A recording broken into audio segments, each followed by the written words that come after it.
Hello बच्चों, मैं हूं प्रेम और वासुदेव एजुकेशन में एक बार फिर से आपका स्वागत है। बच्चों, प्रीवियस वीडियो में अपन ने रेडिकल और कार्बन फ्री रेडिकल के इंट्रोडक्शन को डिस्कस किया था। आज बच्चों इस वीडियो में अपन ने रेडिकल के फॉर्मेशन की बात करने वाले हैं कि कौन कौन सी रिएक्शन ऐसी रहने वाली है जिनमें रेडिकल का फॉर्मेशन होगा। उन रिएक्शन को अपन इस वीडियो में डिस्कस करने वाले हैं। तो आओ बच्चों उन रिएक्शंस को सीखते हैं। यहां जो पहली रिएक्शन है बच्चों, वो पहली रिएक्शन रहने वाली है कोल्बे इलेक्ट्रोलाइसिस। Kolbe electrolysis. और इस कोल्बे इलेक्ट्रोलाइसिस में ना, या कोल्बे वैद्युत अपघटन में अपने पास रेडिकल का फॉर्मेशन होता है। अब वो कैसे होता है वो थोड़ा सा सीख लेते हैं। तो सुनो बच्चों, अपने पास स्थिति ये रहेगी कि R C double bond O oxygen potassium. तो बच्चों ये पोटेशियम साल्ट है किसका? कार्बोक्सिलिक एसिड का। एक दूसरा मॉलिक्यूल में ले रहा हूं R C double bond O और फिर से K। तो बच्चों मैंने दोनों ना पोटेशियम साल्ट लिए हैं कार्बोक्सिलिक एसिड के। अगर आप चाहो तो सोडियम साल्ट भी यहां यूज कर सकते हो। अब इनकी रिएक्शन मैंने करवाई बच्चों H2O के साथ। किसके साथ करवा दी? H2O के साथ। चलेगा यहां तक? अब अगर H2O को चाहो तो आप ऐसे लिख सकते हो OH और H, OH और H। क्या करवाना है आपको? इलेक्ट्रोलाइसिस करवाना है। इलेक्ट्रोलाइसिस करवाना है मतलब कुछ नहीं करना आपको वैद्युत धारा सप्लाई करनी है, इलेक्ट्रिसिटी सप्लाई करनी है। और जब इलेक्ट्रिसिटी सप्लाई करोगे ना, तो सीधी बात कहूंगा बच्चों, जब इलेक्ट्रिसिटी सप्लाई करोगे तो इलेक्ट्रोलाइसिस होगा। और इलेक्ट्रोलाइसिस होगा ना, तो इलेक्ट्रोलाइसिस के लिए, या मैं से कहूं बिजली बनती किससे है? जल से। तो जब इलेक्ट्रोलाइसिस होगा जल की तो भूमिका होगी वहां। और लाइसिस करवा रहे हो, अपघटन करवा रहे हो, तो जल तो चाहिए ना आपको अपघटन के लिए। तो सुनो बनेगा क्या यहां आर आर क्या बाहर होगी? एल्केन। तो आर और आर बाहर क्या हुई बेटा? एल्केन बाहर हुई। फिर कहूंगा यहां से, देखना बेटा अच्छे से, CO2 और यहां से भी CO2। कितने मोल CO2 के? 2 मोल CO2 के बाहर हो गए, प्लस इधर से क्या बाहर हुआ बेटा? KOH और KOH। तो यहां से क्या हुआ बेटा? 2 मोल KOH के बाहर हो गए। और इधर से कौन सी गैस बाहर होगी बेटा? H2 गैस बाहर होगी। क्लियर है बात? तो यहां से तो एल्केन 2 मोल CO2 के, 2 मोल KOH के और 2 हाइड्रोजन या H2 गैस बाहर होगी। अब होता क्या है यहां, उसको समझ लो थोड़ा सा। यहां जो एल्केन और CO2 प्राप्त होती है बेटा, ये प्राप्त होती है आपको कहां? एनोड पर। और जो KOH है और H2 है, ये प्राप्त होते हैं बेटा आपको कैथोड पर। ये लीजिए। सर एक बात बताओ, यहां अभी तक रेडिकल का फॉर्मेशन तो कहीं हुआ ही नहीं, और आप पढ़ा रहे हो formation of radical. Formation of radical में भी आप कोल्बे इलेक्ट्रोलाइसिस पढ़ा रहे हो, लेकिन यहां पूरी रिएक्शन में कहीं रेडिकल का तो फॉर्मेशन हुआ ही नहीं। होता है बेटा, वो मैकेनिज्म में सीखते हैं। क्लियर है? जल्दी से इसको नोट करो, स्क्रीनशॉट लो, फिर इसकी मैकेनिज्म पढ़ेंगे। आगे सुनो।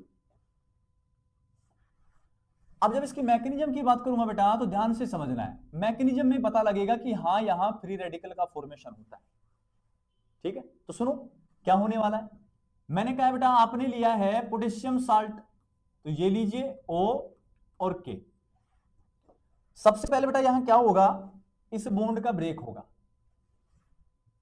तो पोटेशियम पे चार्ज कैसा? पॉजिटिव। ऑक्सीजन पे चार्ज कैसा? नेगेटिव। क्योंकि पोटेशियम चाहता है, मेटल है और मेटल के ऊपर पॉजिटिव चार्ज एग्जिस्ट करता है, क्योंकि ये एक इलेक्ट्रॉन को डोनेट करके और किसी इनर्ट गैस का कॉन्फ़िगरेशन एक्सेप्ट कर लेते हैं। तो होगा क्या यहां?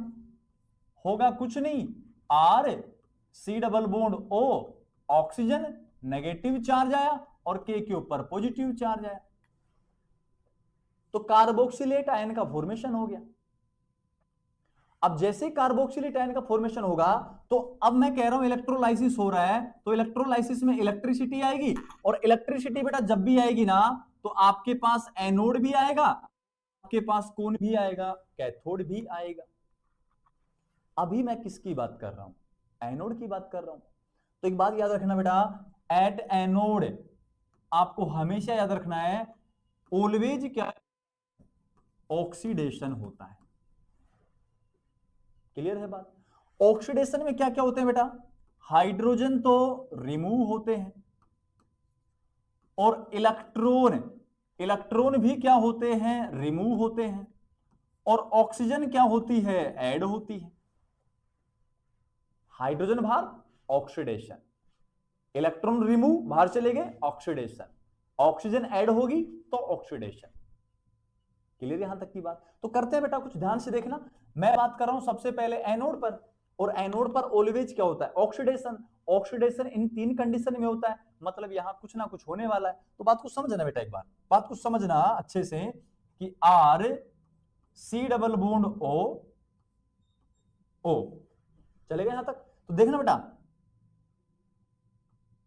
दो इलेक्ट्रॉन, ये दो इलेक्ट्रॉन नेगेटिव चार्ज के हैं, और एक ऑक्सीजन के पास खुद के भी तो दो लोन पेयर हैं, उनको मैं अलग पेन से बना रहा हूं। ये लीजिए, ये ग्रीन वाले ऑक्सीजन के खुद के हैं, जबकि जो व्हाइट वाले दिखाए इलेक्ट्रॉन ये नेगेटिव चार्ज से आए।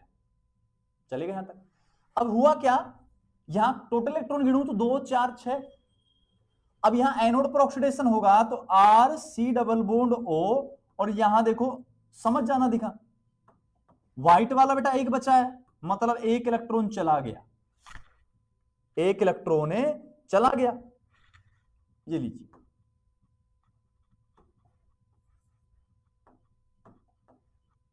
एक दो तीन और चार, मतलब यहां एक इलेक्ट्रॉन चला गया।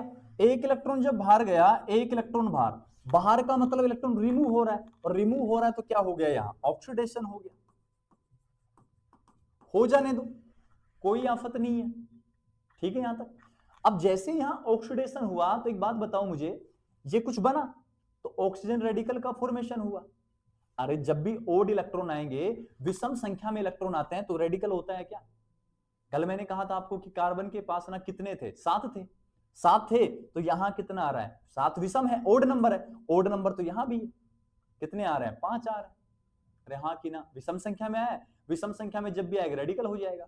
आगे समझो इसको और समझते हैं, R C double bond O, oxygen, oxygen के पास 5 बचे, चलेगा। अब मैं एक बात और कह रहा हूं कि इलेक्ट्रोलाइसिस हो ही रहा है तो इस बॉन्ड का भी हो जाएगा, यहां से इसका होमोलाइसिस हो गया। जैसे ही होमोलाइसिस हुआ बेटा तो पीछे समझना, आर के ऊपर रेडिकल, ये लीजिए बन गया आर के ऊपर रेडिकल। कार्बन के ऊपर रेडिकल आया तो इधर रेडिकल था क्या, रेडिकल रेडिकल बॉन्ड बना लेंगे, और जैसे बॉन्ड बनेगा तो C double bond O, C double bond O, और यहां से मैं लिखूंगा CO2। अरे हाँ कि ना बेटा? तो यहां CO2 कहां बाहर हुई है बेटा, एनोड पर बाहर हुई है, और आप देख लो CO2 कहां बाहर हुई है, CO2 कहां बाहर हुई है, एनोड पर बाहर हुई है। आगे समझो बात को। सर रेडिकल भी तो बना है, बन गया बिल्कुल।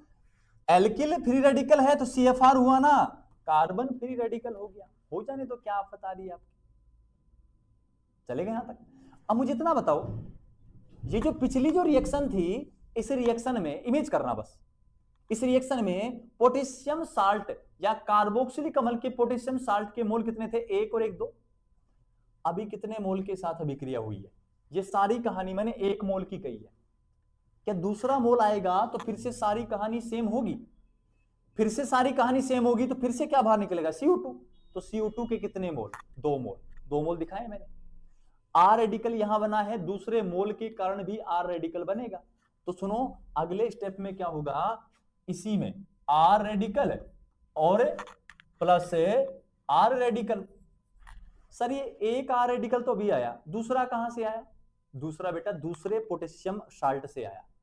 तो यहां फॉर्मेशन किसका, आर और आर का, फॉर्मेशन आर का, तो फॉर्मेशन किसका हुआ, एल्केन का, और एल्केन भी कहां बनी है बेटा, एनोड पर बनी है।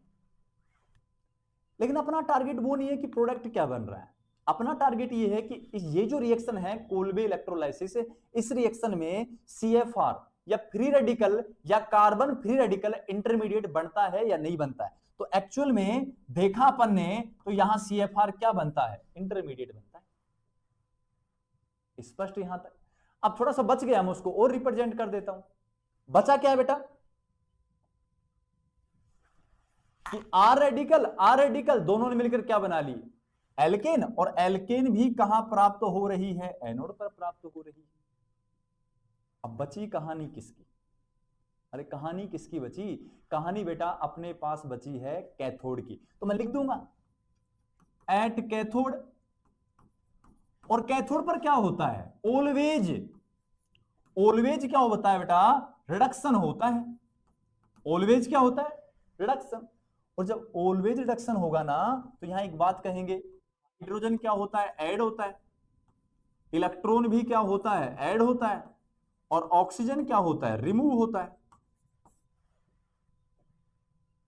हाइड्रोजन का ऐड होना रिडक्शन, इलेक्ट्रॉन का ऐड होना रिडक्शन, ऑक्सीजन का रिमूव होना भी रिडक्शन कहलाता है। अब अपने पास क्या बचा, अपने पास आपको पता है ये बचा K+, एक मोल से एक K+ आया है, तो दूसरे मोल से भी एक K+ आएगा। कितने K+, 2 K+। बात को समझो, कितने मोल KOH के, सॉरी कितने मोल H2O के, 2 मोल H2O के, तो समझना है OH। मान जाओगे क्या बेटा, इसको तोड़ो, H+, OH-, कितने मोल हैं, 2 मोल हैं। तो सुनो 2K+, 2 OH-, क्या बना लेंगे बेटा, KOH। चलो कैथोड पर बना, लेकिन सर अभी ना रिडक्शन तो हुआ ही नहीं। तो सुनो बेटा 2H+, आगे पहुंचो, समझ जाना बात को। ये एक पोटेशियम साल्ट जो है ना, वो यहां ऑक्सीडेशन करके 1 इलेक्ट्रॉन देता है, तो दूसरा जो पोटेशियम साल्ट है वो दूसरा देगा, शायद दूसरा देगा, तो उसको ले आओ। कितने इलेक्ट्रॉन आएंगे टोटल, 2 इलेक्ट्रॉन वहां ऑक्सीडेशन से आएंगे क्या, तो वहां तो इलेक्ट्रॉन रिलीज हो रहे हैं, रिमूव कर रहा है, यहां इलेक्ट्रॉन क्या कर रहे हैं, ऐड, जुड़ गए, कौन सी गैस बाहर निकली, H2। तो ये दोनों प्रोसेस है, ये दोनों हो रहे बेटा कैथोड पर हो रहे हैं। ये आपकी कोल्बे इलेक्ट्रोलाइसिस होगी, ये कंप्लीट रिएक्शन भी होगी। और बेटा मैंने आपको समझाया, मैंने आपको क्या समझाया कि यहां इस रिएक्शन में या कोल्बे इलेक्ट्रोलाइसिस में आपके पास फॉर्मेशन किसका होता है, कार्बन फ्री रेडिकल इंटरमीडिएट का फॉर्मेशन होता है। क्लियर यहां तक की बात।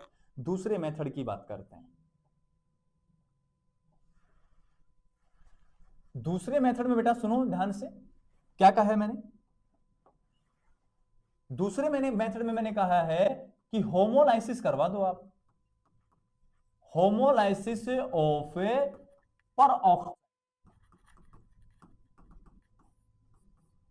Homolysis of peroxide. तो एक बात समझना आप, ROOR, इसका होमोलाइसिस करवाओगे तो मेरा मानना यह है बेटा ये बनेगा, क्या बनेगा, 2RO-, हो गया पेरोक्साइड। अरे हाँ की ना, लेकिन इसके अलावा ना मैं एक लाइन और लिखूंगा, homolysis of compound, homolysis of compound, मतलब कंपाउंड का होमोलाइसिस करा दो तब भी बन जाता है। क्या बनता है, बात को समझना है अच्छे से, क्या बनता है बेटा, ध्यान समझना है, R, या मैं ऐसे कहूं CH3 कार्बन CN CH3, और यहां लिखूंगा N double bond N carbon CH3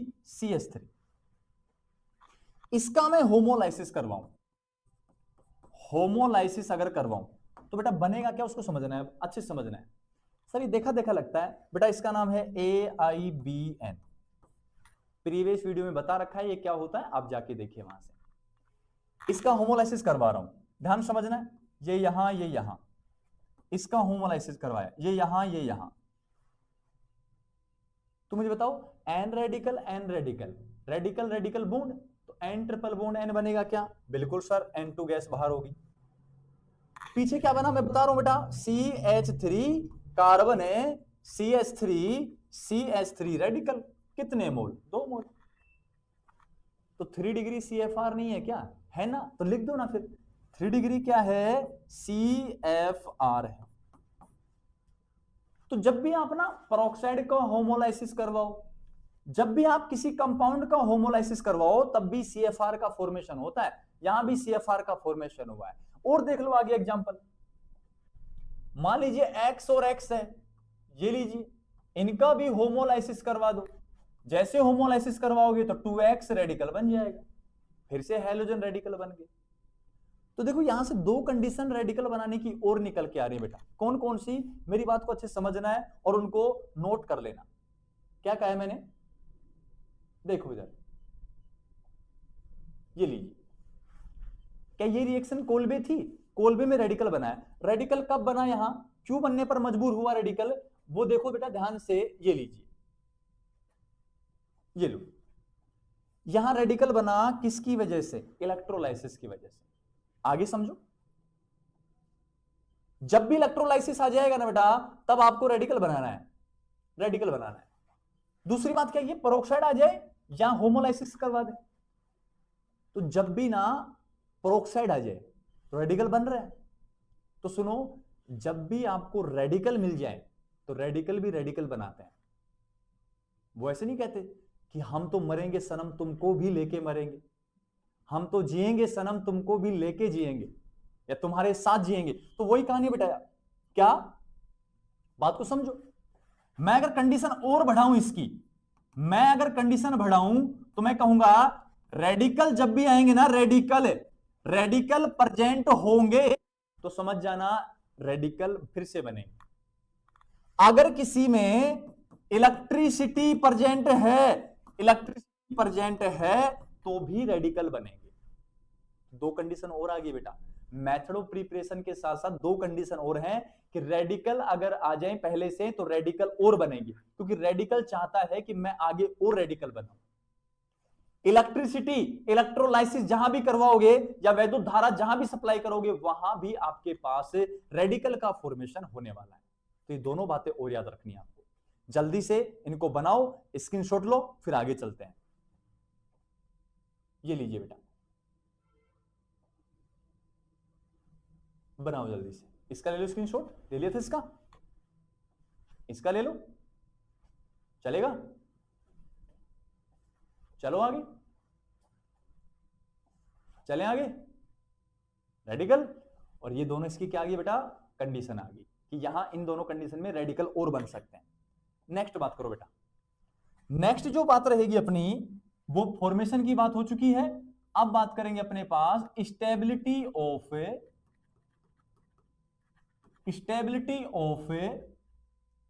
CFR।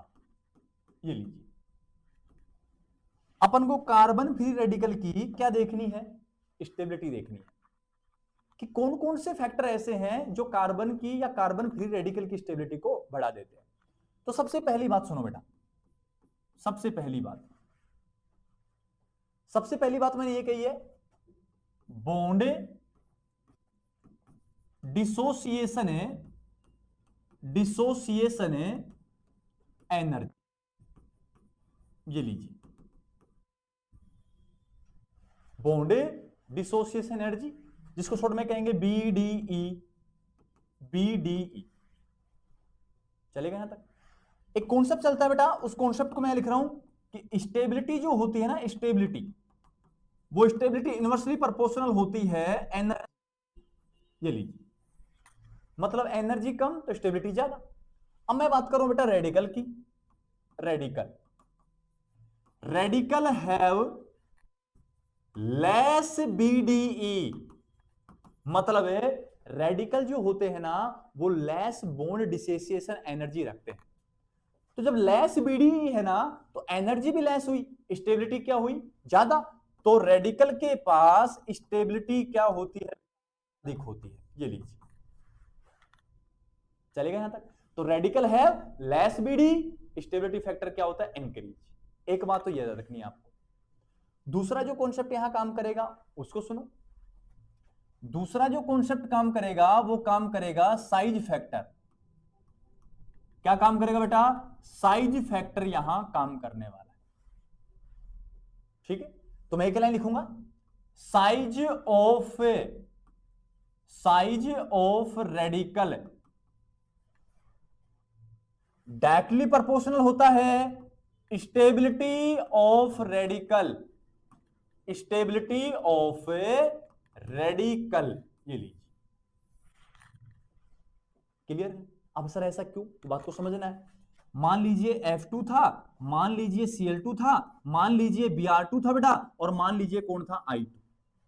इनको आगे अगर मैं लिखना चाहूं तो मैं ये लिखूंगा fluorine fluorine, chlorine chlorine, bromine, iodine और आयोडीन। चलेगा यहां तक? अब मैं कहूं कि मान लीजिए यहां होमोलाइसिस हो गया, यहां भी होमोलाइसिस हो गया, यहां भी होमोलाइसिस हो गया, और यहां भी होमोलाइसिस हो गया, तो ये तो देगा F रेडिकल, ये देगा Cl रेडिकल, ये देगा Br रेडिकल, और ये देगा I रेडिकल, सॉरी रेडिकल। तो यहां इन सब रेडिकल में साइज किसका बड़ा? आयोडीन का। तो सबसे स्टेबल रेडिकल आयोडीन, फिर Br, फिर Cl, फिर फ्लोरीन। जैसे जैसे इधर से इधर आ रहे हैं ना, तो साइज ऑफ रेडिकल क्या हो रहा है? बढ़ रहा है। या हैलोजन रेडिकल का साइज क्या हो रहा है? बढ़ रहा है। तो स्टेबिलिटी भी रेडिकल की क्या होगी? बढ़ेगी।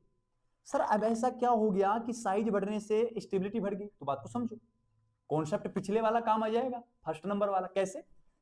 इनमें सबसे बड़ा साइज आयोडीन का, मानते हो ना बेटा इस बात को? तो अब जब आयोडीन का साइज बड़ा है, तो एक आयोडीन यहां है, एक आयोडीन यहां है, दोनों के वैलेंस सेल के इलेक्ट्रॉन आपस में ओवरलैपिंग कर रहे हैं, और जब आपस में ओवरलैपिंग करेंगे तो साइज बड़ा होने के कारण इनके बीच की बॉन्ड लेंथ ज्यादा आएगी। बॉन्ड लेंथ ज्यादा है, तो मैं फिर से कह रहा हूं, साइज बड़ा, बॉन्ड लेंथ ज्यादा। बॉन्ड लेंथ ज्यादा है तो बॉन्ड डिसोसिएशन एनर्जी, बंध को तोड़ने के लिए ऊर्जा क्या देनी पड़ेगी? कम, और एनर्जी कम, स्टेबिलिटी ज्यादा। बात हुई थी? तो मैं कहूंगा अगर आप क्या ही इंक्रीज करते हो? साइज इंक्रीज करते हो, मतलब बेटा बॉन्ड लेंथ क्या होती है? इंक्रीज। बॉन्ड लेंथ इंक्रीज होती है तो BDE बेटा वो डिक्रीज होती है, और डिक्रीज होने से स्टेबिलिटी, स्टेबिलिटी क्या होती है प्यारे बच्चों? बढ़ती है। आया कॉन्सेप्ट समझ में? तो सबसे बड़ा साइज आयोडीन का, सबसे ज्यादा बॉन्ड लेंथ भी आयोडीन की, सबसे कम एनर्जी तोड़ने के लिए किसको? आयोडीन को। तो लेस एनर्जी, मोर। अब नेक्स्ट बात करेंगे बेटा हाइपर कॉन्जुगेशन इफेक्ट। 3 नंबर जो रहेगा वो रहेगा हाइपर कॉन्जुगेशन इफेक्ट। ये लीजिए, अब इसके द्वारा अपन कार्बन फ्री रेडिकल की स्टेबिलिटी को जज करने वाले हैं, एक्सप्लेन करने वाले हैं। सुनो फिर मैं कुछ एग्जांपल्स लिखता हूं, उनके बारे में अपन पढ़ लेंगे। CH3 रेडिकल, क्या इसका नाम मिथाइल CFR है क्या बेटा? बिल्कुल मिथाइल CFR है। उसके बाद मैं कह रहा हूं CH3 CH2 radical, radical attach है, या रेडिकल जिस कार्बन के ऊपर डायरेक्ट कितने से अटैच है? एक से, तो 1 डिग्री CFR। आगे आ जाइए, CH3 CH रेडिकल है, CH3 2 डिग्री CFR। नेक्स्ट है जो बेटा CH3 कार्बन है, CH3 रेडिकल 3 डिग्री CFR। ये लीजिए, इतना काम आप। अब मैं आपसे पूछूं कि अल्फा 0 क्यों? अल्फा कार्बन ही नहीं है। अल्फा कार्बन कितना? 1, तो अल्फा कार्बन तो 1 है, अल्फा हाइड्रोजन 3 है। अल्फा कार्बन 2 है, अल्फा हाइड्रोजन 6 है। अल्फा अल्फा, तो alpha alpha alpha, alpha carbon कितने बेटा? 3, अल्फा हाइड्रोजन कितने बेटा? 9। अरे हाँ कि ना? अरे यहां ओड इलेक्ट्रॉन मुक्त मूलक से सीधा जुड़ा कार्बन अल्फा, और अल्फा कार्बन पर उपस्थित हाइड्रोजन अल्फा हाइड्रोजन। बहुत बार सिखा चुका हूं बेटा मैं, बार बार एक ही चीज को रिपीट करूंगा तो आप कहेंगे सर बार बार उसी को रिपीट करते हैं, सर को कुछ आता ही नहीं है, बार बार उसको कहते रहते, उसको गाते रहते हैं। क्लियर है बात? तो प्रीवियस वीडियो में मैंने समझा रखा है, मैंने इंडक्टिव में समझा रखा है, मैंने आपको हाइपर कॉन्जुगेशन में समझा रखा है, मैंने आपको रेजोनेंस में समझा रखा है, तीनों जगह समझा रखा है मैंने सारा का सारा। अब मुझे इतना बताओ, इनमें से सबसे ज्यादा अल्फा हाइड्रोजन 3 डिग्री CFR में। और एक बात हुई थी कि हाइपर कॉन्जुगेशन इफेक्ट तब बढ़ेगा जब अल्फा हाइड्रोजन बढ़ेंगे। तो अल्फा हाइड्रोजन बढ़े तो हाइपर कॉन्जुगेशन इफेक्ट बढ़ा, और हाइपर कॉन्जुगेशन इफेक्ट बढ़ने से स्टेबिलिटी भी बढ़ती। तो सबसे ज्यादा अल्फा 3 डिग्री में, तो सबसे ज्यादा नो बॉन्ड रेजोनेटिक स्ट्रक्चर या हाइपर कॉन्जुगेटिव स्ट्रक्चर किसकी ज्यादा? 3 डिग्री CFR, मोर स्टेबल, फिर ये फ्री। तो स्टेबिलिटी ऑर्डर क्या है? सबसे ज्यादा 3 डिग्री CFR, उसके बाद 2 डिग्री CFR, उसके बाद डिग्री, और उसके बाद मिथाइल CFR। क्लियर हो जाएगा यहां तक? चले आगे। अब 4 नंबर की बात करते हैं। 4 नंबर जो बेटा आपके पास है, वो 4 नंबर आपके पास है रेजोनेंस इफेक्ट। रेजोनेंस इफेक्ट है बेटा आपके पास, ये लीजिए। कौन सा इफेक्ट है? रेजोनेंस इफेक्ट रहने वाला है। अब रेजोनेंस इफेक्ट में मैं दो की तुलना एक साथ करता हूं बेटा, ध्यान से समझना है। ये लीजिए, चलेगा यहां तक? रेडिकल सिंगल डबल, देखो कॉन्जुगेशन तो है। अब कॉन्जुगेशन है तो दिखाने का तरीका सुनो। होमोलाइसिस करा बेटा, ये लीजिए। यहां जो स्ट्रक्चर आएगी वो स्ट्रक्चर आएगी रेजोनेटिक स्ट्रक्चर, रेडिकल बॉन्ड, यहां रेडिकल। इसका नाम होता है बेटा allylic CFR, allylic carbon free radical. इधर तुलना करूं बेटा मैं अगर, तो अपने पास यहां रहने वाला है फिर CH2, और ये लीजिए, चलेगा यहां तक? तो मैं कह रहा हूं इसका नाम क्या है बेटा? इसका नाम है benzylic CFR। Conjugation radical single double, रेजोनेटिक स्ट्रक्चर मैंने बनवा रखी है आपको। तो एक बात कंफर्म है, रेडिकल सिंगल डबल का क्या भी मिलेगा बेटा आपको? कॉन्जुगेशन मिलेगा। और जहां कॉन्जुगेशन होता है, जहां कॉन्जुगेशन होता है वहां क्या प्रेजेंट होता है? रेजोनेंस प्रेजेंट होता है। और जहां रेजोनेंस प्रेजेंट होता है तो इसकी कितनी रेजोनेटिक स्ट्रक्चर बेटा? 5 नेटिंग स्ट्रक्चर आपको मिलने वाली है। कितने मिलेंगे बच्चों? 5 रेजोनेटिक स्ट्रक्चर मिलेंगे। इधर कितनी मिली है? 2। तो यहां 2 रेजोनेटिंग स्ट्रक्चर है। तो एलाइलिक की तो 2 है। देखो रेजोनेंस तो एलाइलिक में भी है, रेजोनेंस तो बेंजाइलिक में भी है, लेकिन यहां रेजोनेंस के कारण 2 रेजोनेटिंग स्ट्रक्चर आ रही है, यहां रेजोनेंस के कारण 5 रेजोनेटिक स्ट्रक्चर आ रही है। कॉन्सेप्ट क्या था? मोर रेजोनेंस बराबर मोर स्टेबल, MR बराबर MS। सर ये क्या है, महेंद्र सिंह धोनी है क्या? ना बेटा, मोर रेजोनेंस मोर स्टेबल। चलेगा? अब सुनो, यहां दोनों में से मोर रेजोनेंस कहां? बेंजाइलिक में। तो बेंजाइलिक मोर है किससे? एलाइलिक CFR से। ये लीजिए, ये कॉन्सेप्ट बन गया आपका। तो बेंजाइलिक क्या है? मोर स्टेबल, किससे? एलाइलिक से। रीजन ज्यादा रेजोनेंस ज्यादा स्टेबल, कम रेजोनेंस कम स्टेबल। अब इसी को मैं अप्लाई करूं किसी एग्जांपल के ऊपर, तो मैं एक लाइन लिखूंगा, PH फेनिल है बेटा, फेनिल 3 है कार्बन के साथ, आगे आ जाओ। फेनिल 2 है CH रेडिकल के साथ, फेनिल 1 है रेडिकल के साथ, और इधर भाई साहब एलाइलिक। चलेगा क्या? अब बात को बताऊं, अगर समझ पाओ तो। ये जो बना है ना बेटा, ये कुछ इस प्रकार है, अगर आपको पता हो तो। ये लीजिए कार्बन रेडिकल, ये लीजिए बेटा, कितनी फेनिल बनानी है? 3 फेनिल बनानी है, ये लीजिए। चलेगा क्या? कितनी जगह conjugation? Radical single double, radical single double, radical single double. कितनी बेंजीन वाले या फेनिल वाले के साथ कॉन्जुगेशन है? 3 के साथ। यहां कितने के साथ? 2 के साथ। यहां कितने के साथ? 1 के साथ। थोड़ी देर पहले अपनी बात हुई, एक रेडिकल एक फेनिल के साथ 5 देता है। तो आगे आ जाओ, कॉन्सेप्ट अप्लाई करो। रेडिकल 3 के साथ कितनी आरएस देगा? 15 10 resonating structure, 5 resonating structure, 2 resonating structure. तो जैसे जैसे वलय बढ़ी, कॉन्जुगेशन बढ़ा, रेजोनेटिंग स्ट्रक्चर की संख्या भी बढ़ी, तो मोर रेजोनेंस मोर स्टेबल। तो यहां रेजोनेंस ज्यादा है तो सबसे ज्यादा स्टेबल ये हो जाएगा, उसके बाद ये हो जाएगा, उसके बाद ये हो जाएगा, सबसे कम एलाइलिक हो जाएगा। ये आपका कॉन्सेप्ट काम कर गया। क्लियर है बात? अगर मैं रेडिकल की ओवरऑल स्टेबिलिटी की बात करूं तो ओवरऑल स्टेबिलिटी में क्या कहोगे? कुछ नहीं कहना बेटा, सीधी सी बात है, सिंपल सी बात है। क्या कह रहा हूं कि सबसे ज्यादा कौन काम करेगा? रेजोनेंस इफेक्ट काम करेगा। सबसे पहला क्वेश्चन, सर रेडिकल या कार्बन फ्री रेडिकल कभी भी एरोमेटिक नहीं हो सकते क्या? कभी भी ये एरोमेटिक नहीं हो सकते हैं, क्योंकि यहां ओड नंबर ऑफ इलेक्ट्रॉन आते हैं।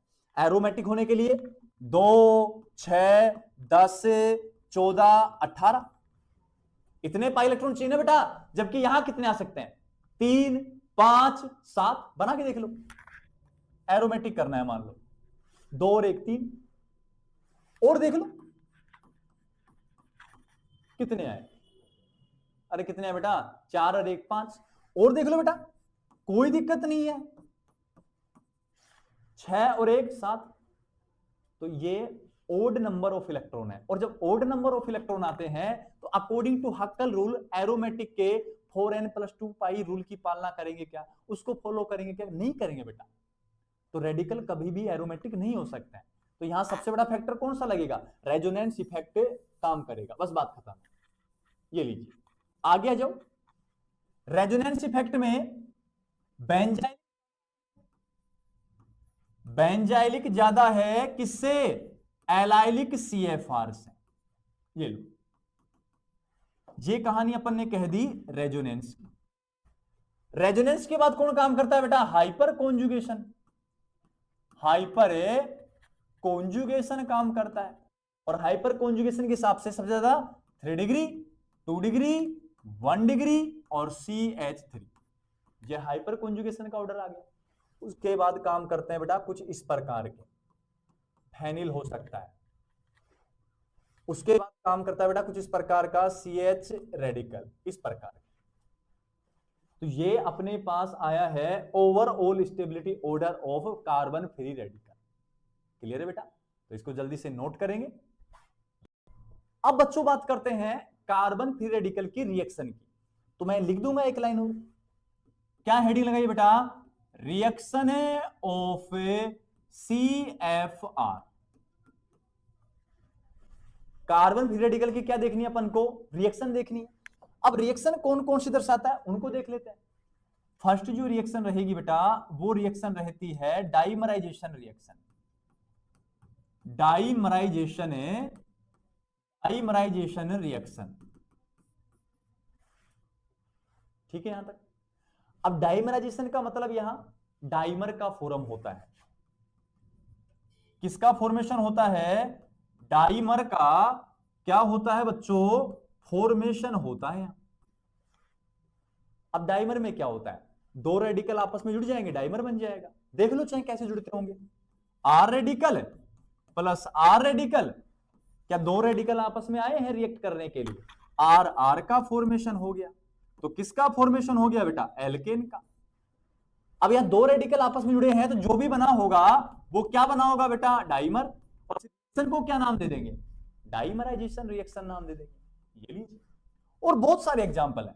CH3CH2 कार्बन रेडिकल है, प्लस CH2CH3, दोनों आपस में जुड़ेंगे ना तो फॉर्मेशन होता है CH3 CH2 CH2 CH3।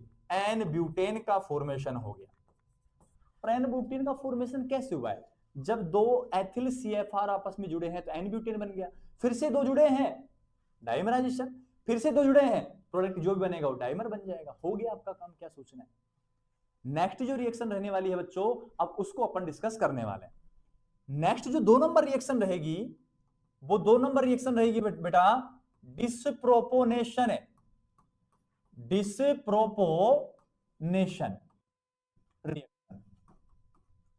Hindi medium वाले बच्चों के लिए लिखता हूं, यहां होता है इसका नाम अशमानुपातन,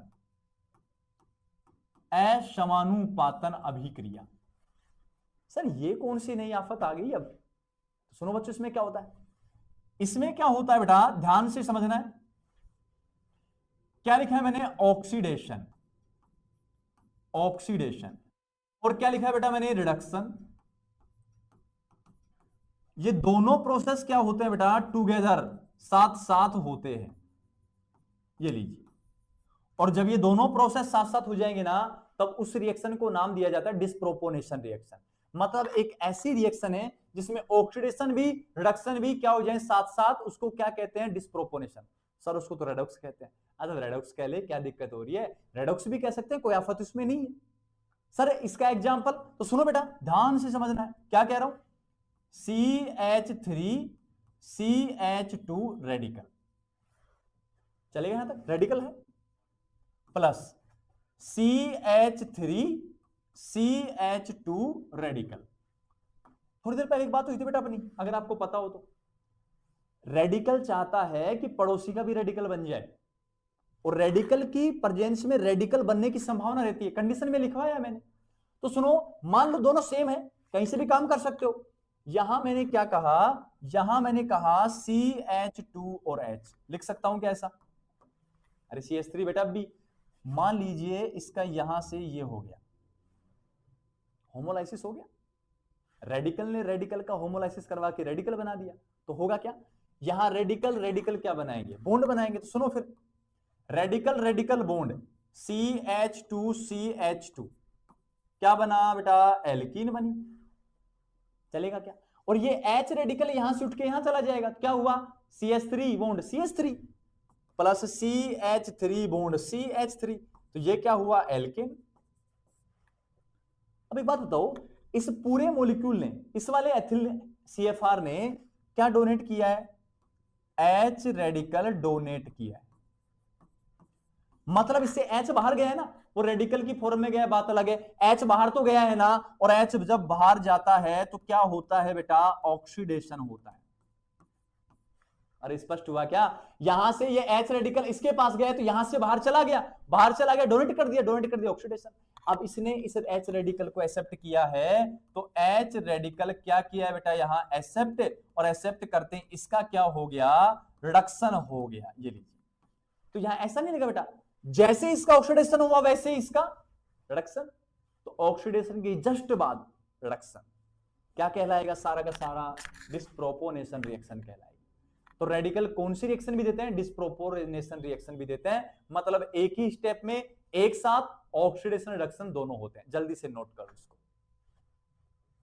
चले आगे। नेक्स्ट जो बेटा काम की रिएक्शन है 3 नंबर, और 3 नंबर रिएक्शन है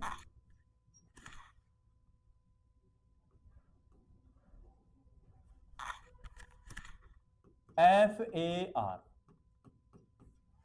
क्या लिखा बेटा? FAR, free radical addition reaction. ये याद नहीं रखो तो आपको याद रखना है एंटी मार्कोनिक ऑफ रूल। मतलब एंटी मार्कोनिक ऑफ रूल भी फ्री रेडिकल एडिशन का एग्जांपल रहने वाला है। कैसे? मैं कहता हूं बेटा CH3 CH double bond CH2 unsymmetric alkene है, होमोलाइसिस कर रहा है बेटा, ध्यान, इधर से इधर, इधर से इधर, क्या बना? CH3 CH radical CH2 radical. मान लीजिए यहां आया HBr और ROR, पेरोक्साइड है क्या बेटा? और पेरोक्साइड है तो रेडिकल बनेंगे ना, तो इनके भी रेडिकल बन गए, H radical Br radical, Br radical यहां जाके जुड़ेगा, हटाओ इसको, Br कितने डिग्री CFR? अरे हाँ कि ना, यहां भी इसमें इंटरमीडिएट बनता है। अगले स्टेप में H रेडिकल आएगा, H रेडिकल आएगा तो CH3 CH2 CH2 Br। Sir यहीं क्यों जुड़ा Br? बेटा यहां जोड़ने से 2 डिग्री CFR बना है, जबकि CH पे जोड़ोगे तो 1 डिग्री CFR बनेगा, और 1 डिग्री 2 डिग्री में मोर स्टेबल कौन? 2 डिग्री CFR। तो एंटी मार्कोनिक ऑफ जो रूल है वो भी कौन सी रिएक्शन में जज कर सकते हैं अपन? फ्री रेडिकल की रिएक्शन में जज कर सकते हैं। डिटेल वाइज इनको पढ़ेंगे जब मैं आपको हाइड्रोकार्बन अच्छे से पढ़ाऊंगा। तो बच्चों इस वीडियो में अपना कंप्लीट होता है carbon free radical. Next video मिलते हैं एक नए इंटरमीडिएट कार्बिन के साथ। आपको क्या करना है, सब्सक्राइब करना है, बस लाइक करना है, शेयर करना है। क्लियर है बच्चों?